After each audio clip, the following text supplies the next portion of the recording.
All right, ladies and gentlemen, welcome again to another podcast episode of Cultural Awareness. You know who it is. It's your host, Big Steph, man. You already know. So that being said, since you already know that it's me, let's go right down to it, man. Because guess what?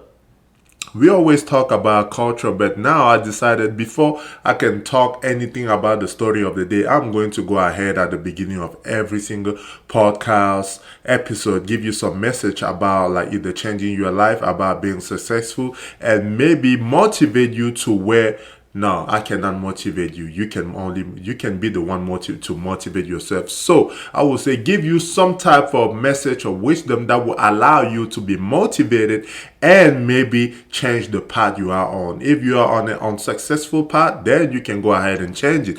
But if you are already striving, man, keep going ahead and pushing forward. That being said, today I want to talk about maybe 3 rules of success that I have realized. Number 1 rule of success, you should always put God first.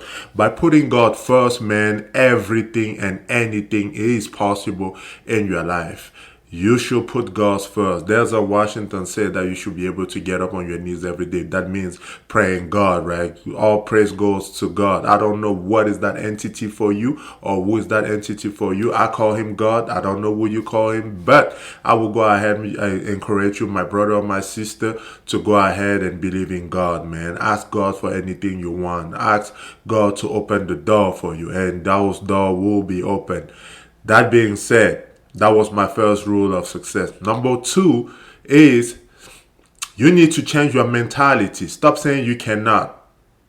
You need to change the way you speak. Your mouth is there to bring you happiness and is also there to bring you sadness, man. So watch out what you say and change your mentality. Put goals in your life. If you want to achieve $1 million, then change your mentality. Work with people that already made that million and they will show you the way.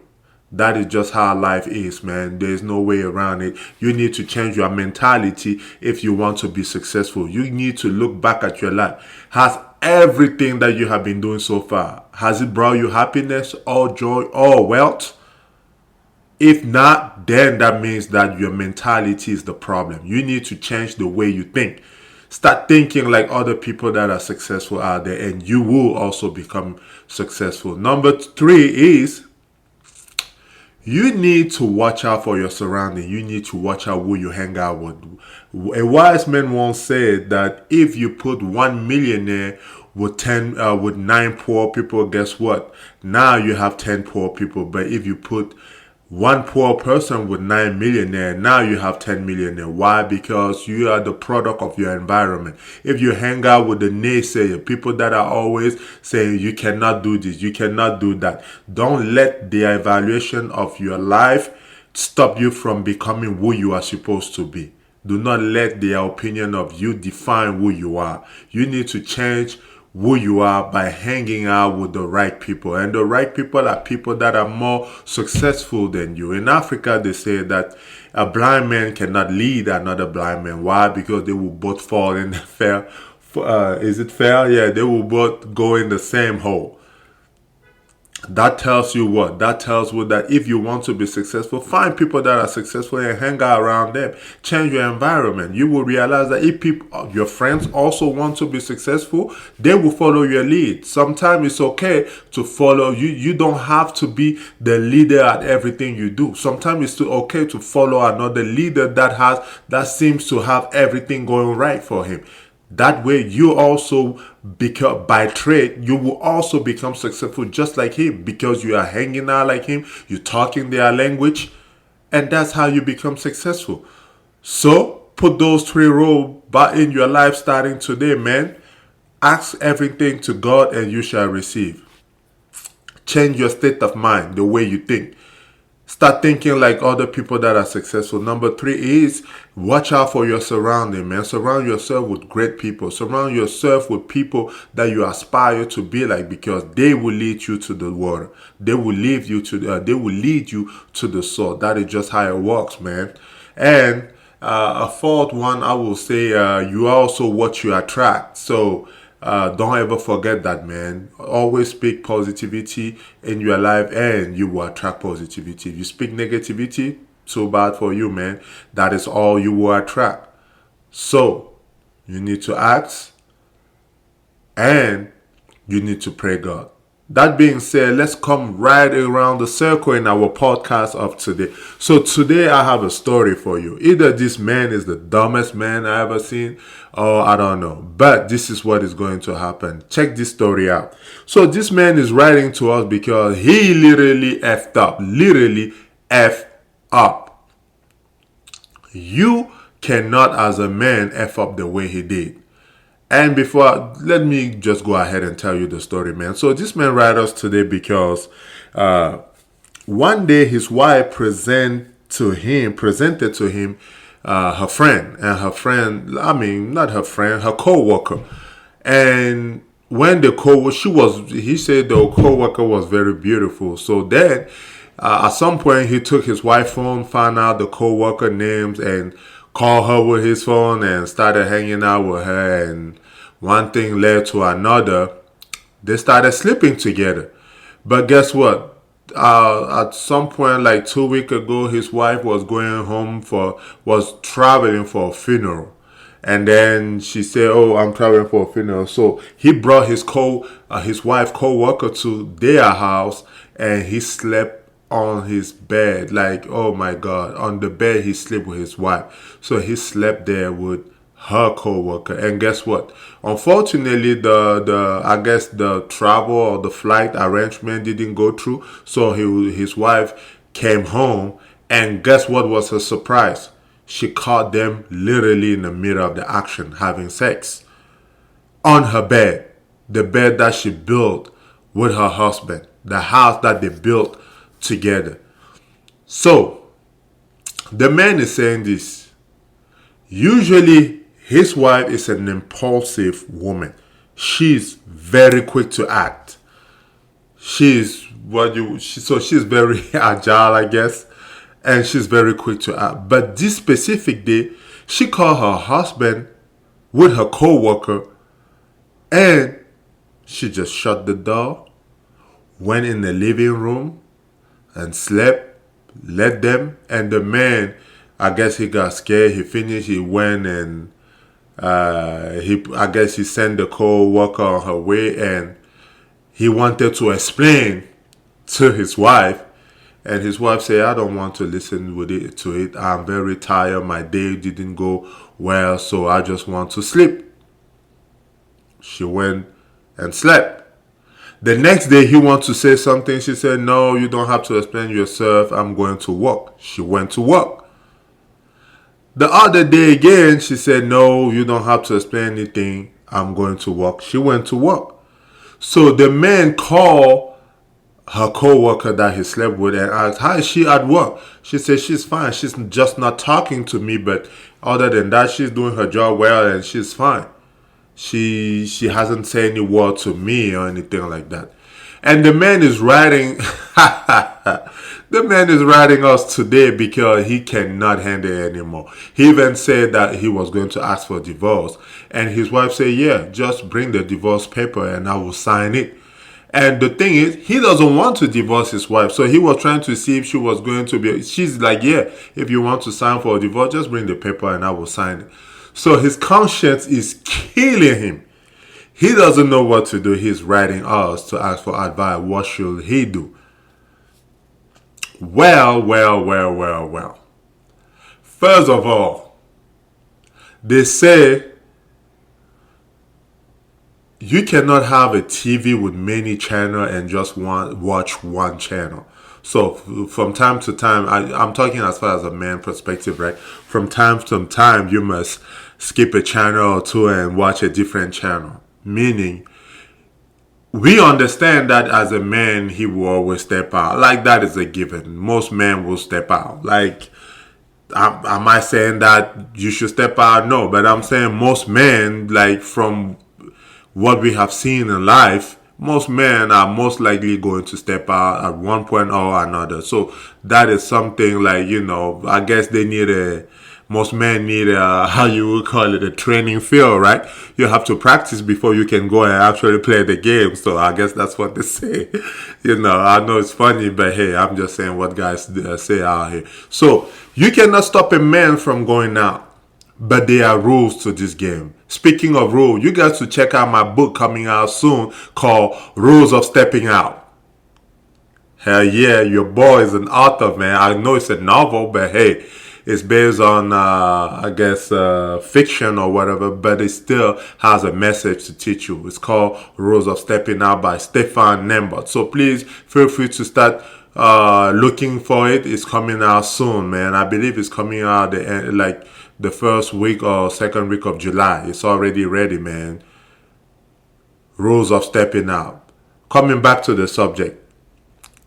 There are rules to stepping out.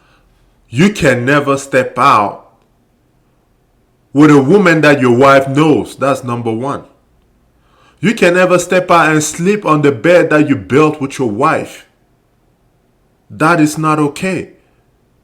Man, there are rules to every single game. Just like you have a stoplight teaching you that you should stop here or that you should move forward. The same thing goes in relationship, man. There are things you just don't do that make you look like an idiot. How do you have a courage to come and sleep on your bed or the bed you sleep with your wife with her co-worker?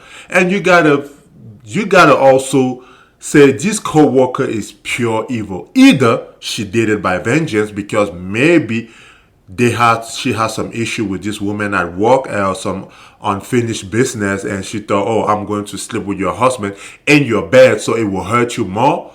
Or I don't know what she was thinking, but this man has to be the dumbest man ever. Like, how do you do that? Like, did you not have hotels out there, like hotels where you can handle your biz over there? Why did you have to bring this woman in your bedroom, the one you sleep with your wife? That is just not okay. Now let's talk as far as the co-worker is concerned. Ma'am, I just gotta tell you, you just have a mean or evil spirit in you. I don't know what that is, because you cannot do that. You cannot go ahead and sleep with your husband, with your co-worker husband on her bed, her marital bed. That to me is just pure evil. Either you guys have some unsettled business going on, or I don't know. Number two, woman. Watch out what you tell to your co-worker. Don't be out here bragging, oh, my husband is a beast in the sheet or something like that, because guess what? Not everybody is happy for you. They will want to come and test it.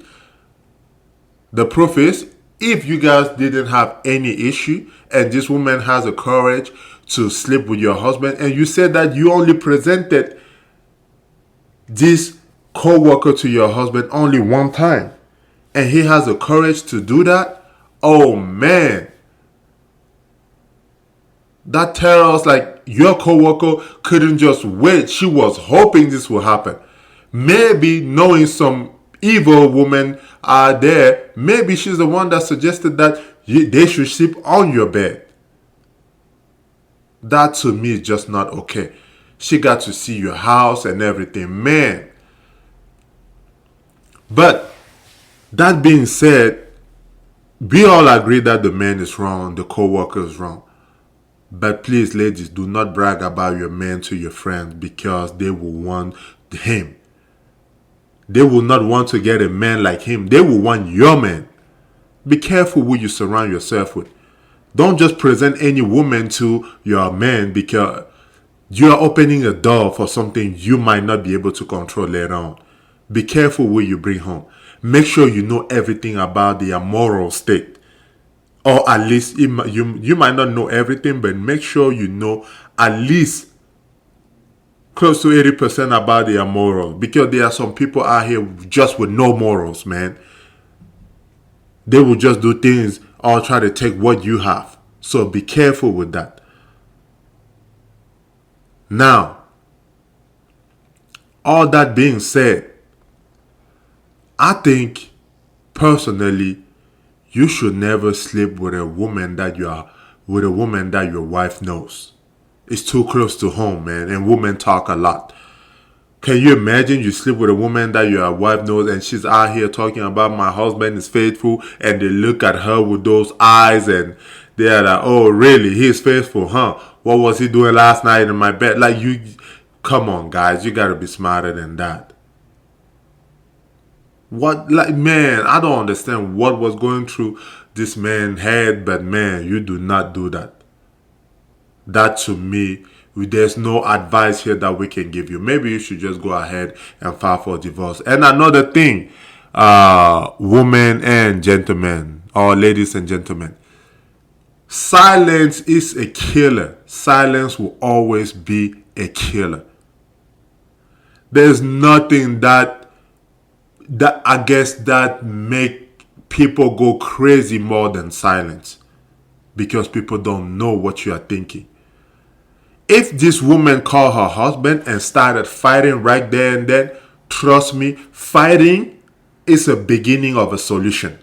Whether you agree with me or not, trust me, fighting is a beginning of a solution, because after a fight, things calm down. But when there's no fight and there's silence, then you don't sleep at night. You are wondering, man. Your mind is going all over the place because you don't know what the other person is thinking. This woman keeping her silence is killing her, man. It's killing. Do you ever thought when you were a kid and your parent wanted to whip your ass, like you did something so bad, your parent just came home, saw it, and didn't say anything? And now you don't know what is going through their head. Are they going to kill you? You can't even sleep because you're scared that they might catch you. They might whip you in your sleep when you are like, man, you don't know what to do. It's the exact same thing. Because this lady didn't say anything, she hasn't said anything, this man is just going crazy. He can't sleep at night. He's thinking maybe at some point she will choke him at night using the pillow. Is he going to stab him? Like, he doesn't know what to think. To him, like, especially that his wife is usually impulsive and she can say all type of mean stuff. Right now, she's not saying anything, and this is driving this man nuts. Ladies, sometimes silence is better than saying anything. If you think that what you are going to say is worse than keeping your silence, please stay silent. Do not say anything. Because then people will not know what is going through your mind. People are more scared of people that are quiet and calm in certain situations. When you keep silence, people start wondering. People start watching themselves around you. You didn't do nothing. You just being you. But other people are scared of what you might do because you didn't say anything. Fighting is a beginning of a solution, but keeping silence is deadly. That being said, thank you for listening to my podcast today, man. Please feel free to follow us on iTunes, Instagram, Facebook, Cultural Awareness. Man, all the podcast avenue out there, whether it's Spotify, Google, Amazon, and iTunes, please, iHeartRadio, please feel free to go ahead and follow us out there. That being said, ladies and gentlemen, it was your host, Big Steph. Peace. God bless.